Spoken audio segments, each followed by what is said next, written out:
था और 1961 तक धर्म कॉलम अलग रहा, लेकिन बाद में सरकार इंडिया में भारत की सरकार बनी और भारत सरकार के समय में फिर हमारा कॉलम अलग कर दिया। इसके लिए हम आज भी तटस्थ हैं, इस मुद्दे पे हम लोग कायम हैं और आने वाले समय में हम लोग, हमारे जितने भी आदिवासी लोग हैं, जो भी उनको कह रहे हैं कि आप कहीं दूसरे धर्म चले गए हो, चाहे ईसाई में चले गए हो, चाहे हिंदू में चले गए हो, चाहे मुसलमान में चले गए हो, चाहे सिख में चले गए हो, चाहे किसी भी धर्म में चले गए हो, अपने धर्म में वापस लौट आओ, नहीं तो आने वाले समय में जो आपकी जनगणना होगी उस जनगणना में आपको बार बार चिन्हित करके आपके सामने समस्या खड़ी हो सकती है। इसलिए आइए हमारे तरफ। बीएपी पार्टी के आप राष्ट्रीय सदस्य हैं और फाउंडर लीडर हैं। आज अधिवेशन चारभुजा में हुआ, बीएपी पार्टी की ओर से और आपकी ओर से युवाओं को और समाज को क्या संदेश है? देखिए, युवाओं को मेरा एक ही संदेश है कि ये राजसमंद जिला है, राजसमंद जिले में जो युवा हैं,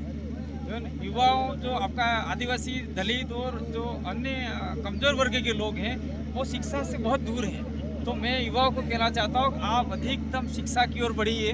शिक्षा ऐसा हथियार है, ऐसा शेरनी का दूध है, जो पिएगा वो दहाड़ेगा, ऐसा कहते हैं। जो शिक्षा लेगा वो निश्चित रूप से ब्यूरोक्रेसी में आगे जाएगा, लोकतंत्र में आगे जाएगा, नेता बन सकता है, अधिकारी बन सकता है।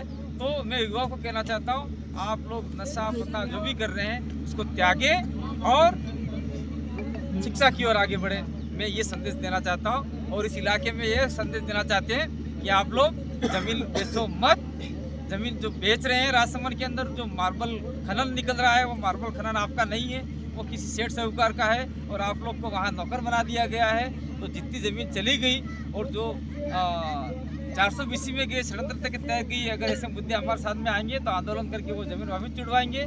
अगर उन्होंने मर्जी से बेची है तो जो लोग ज़मीन बेच रहे हैं उनको मत बेचो। मैं इतना कहना चाहता हूँ, चाहे वो आदिवासी हो, चाहे दलित हो, चाहे जनरल हो, कोई भी हो, ज़मीन अपनी माँ है, अपनी माँ की सुरक्षा करना आपका कर्तव्य है। माँ की इज्जत मत लूटने दो, ये बात मैं यहाँ की जाना चाहता हूँ। बहुत बहुत धन्यवाद आपका। जय जोहार, जय